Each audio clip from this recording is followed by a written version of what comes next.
G'day everybody and welcome back to the Starcub Review. I'm your host as always, Starcub. Hey, how you doing? And today's movie review I've got for y'all is a 2025 horror film based on a book series that I haven't even read, so I just went into this completely blind. Me and my husband did. But that is Clown in a Cornfield that we rented on Amazon Prime Video, and wow, I don't know where to begin with this film.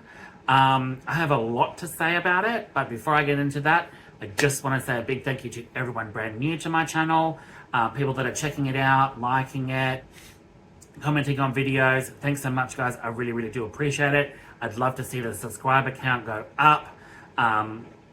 If everyone's excited to see more content, and for everyone returning to my channel, thanks so much, guys. You know I all love and appreciate you. So without further ado, I am going to roll the credit, roll the intro, and then I'll see you after that.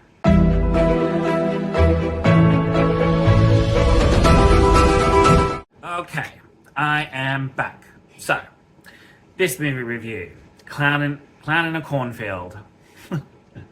What can I say? Directed by Eli Craig, screenplay by Carter Blanchard and Eli Craig, and based on Clown in a Cornfield series by Adam Caesar. Now, it's a horror book series, and the first book came out in 2020. Now, I didn't even know these books existed, so me and my husband went in blind with Clown in a Cornfield, and wow, it's a 2025 slasher horror film, and I really honestly have no words for this film. It is trash. It is trash. Oh my god, is it bad. The teenagers in this film are bad. The protagonist in this film is absolute horse shit, but I'll get into that in a minute. The kills, for this film being rated R, some of the kills you don't see, they're not as bloody. Some of them are done off screen, but towards the latter half of the film, towards the end of the film, you see some of the gory kills. Now, for an R, I would have expected this film to go all out with the horror and the gore, and it just wasn't there. So that's the first mistake, was this film just didn't have the gore to entertain this film any further. The other thing too is the cast of teenagers, the cast that were playing the teenagers in this film, which look like they're all freaking 25-year-olds. Let's be honest, they all look like 25-year-olds. Some of them look older. But the film stars Katie Douglas, Aaron Abrams, Carson McCormick, Kevin Durand, and Will Sasso. Now, I will forgive Will Sasso in this film, I really will, but man, you picked a dud, Will Sasso? Really? For the talent you have? It's wasted. You're wasted in this film. You're wasted. Oh my god, are you wasted? Which is a disappointment. Even Kevin Durand, disappointed, but his character was fun, as Will Sasso's character was as well, but it wasn't enough to drive the film. The teenagers in this, the kids, the actors and actresses that are in this film that portray the teenagers are absolute horseshit. Absolute horseshit. You got Katie Douglas as Quinn, Aaron Abrams as Dr. Glenn Maybrook, Carson McCormick as Cole, Vincent Muller as Rust, Kevin Durand as Arthur Hill. His character was good. Will Sasso as Sheriff Dunn. His character was awesome, but Will Sasso was, I'm just like, Will Sasso, why? Why? You're so wasted in this film. You really, really are. Cassandra Potenza as Janet, Verity Marks as Ronnie, Ao Solanki as Tucker, and Alexandri Martin Deacon as Matt. Now, the actors and actresses that are the teenagers, Quinn, Cole, Rust, Janet, Ronnie, Tucker, and Matt, they were all shocking. They were all bad. The acting was extremely bad. It felt like a really bad 2000s, early 2000s horror film with extremely bad acting. Katie Douglas as Quinn, the protagonist of the film, the one we follow throughout this film, is shocking. She is a bad actor. I don't know where she went for acting classes, but man, was she shit. And I hate to say it, but they were shit. They were shit. And her as the protagonist, absolute shocking. I don't know why they didn't get such a stronger lead than Katie Douglas. But Quinn's character was shit. They were all shit. Some of the deaths in this were shockingly bad. And for an R, I wanted to see the gore. Wasn't there until halfway towards the end of the film, where you got to see some of the really awesome kills. There are some jokes in this that really don't land very well, and the humor comes off like, really? You're trying too hard. I don't think the director of this film, Eli Craig, really understood the source material. And I'm just reading that as it is. I don't think he really understood the source material, because this film is all over the joint. It's set in 1991.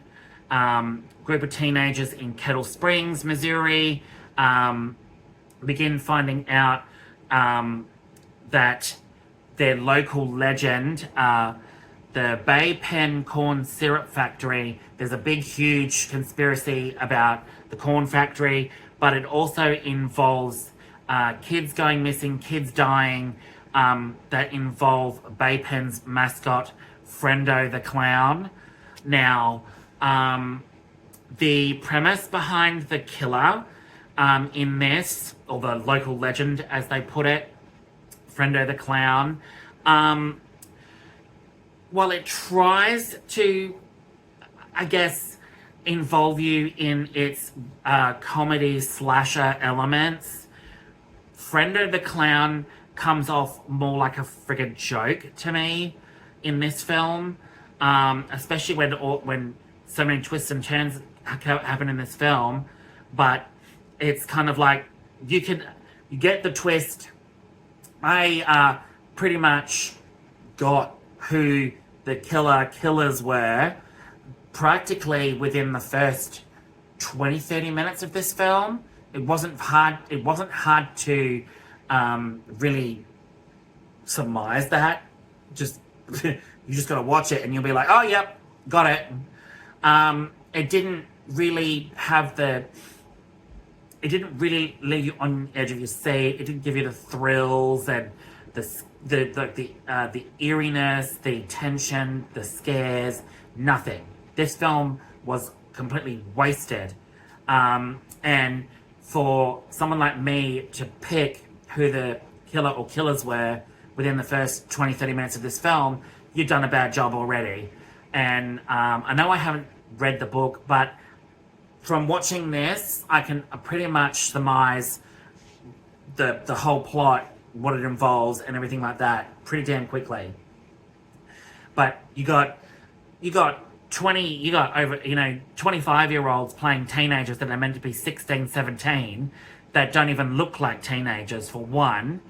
The Frendo the clown killer, you should have given him, should have been more menacing, he should have been more frightening, he should have been a extremely, extremely terrifying presence, like Ghostface, like Jason Voorhees, Freddy Krueger. He should have been menacing. Even Michael Myers, for God's sake. He should have been like really, really terrifying. And he wasn't. The kills weren't that inventive. The gore was just non-existent.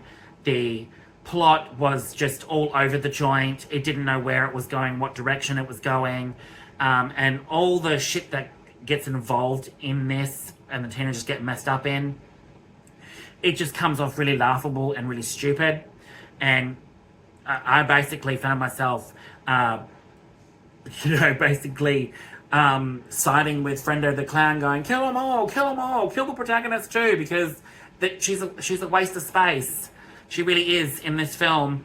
I just no character development with any of the characters to give you that emotional weight to really care a shit at all about any of these characters. I mean, it was shocking. Honestly, it was shocking. And it sets up, spoiler alert, it sets up a sequel. Because there's 3 in the series so far, a trilogy. So it does set up another one. I don't understand how this film received generally positive reviews, because it was shocking to me. For a horror fanatic like myself, watching this was really, really bad. It was really, really, really, really bad. I just didn't like it. I thought it was shit. I thought it was a waste of time.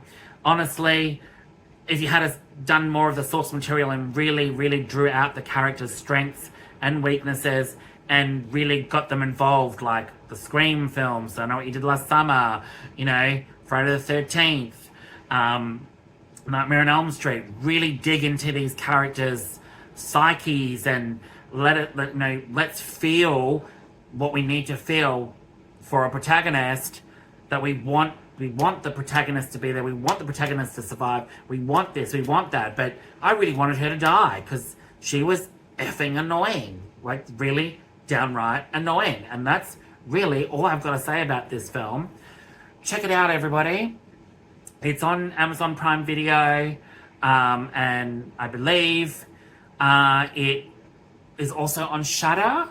I don't have Shudder, but I think it's on I think it's a Shudder exclusive as well. Yeah. What do I rate this film? Let me think. 4 out of 10. 4 out of 10.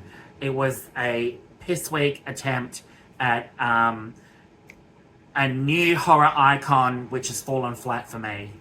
Frendo the Clown, meh, comes off like real weak to me. Not terrifying at all. But there you go. 4 out of 10. Thanks so much for tuning in, guys. If you like my content, don't forget to click the like, subscribe, and notification bell to keep up to date with all my content.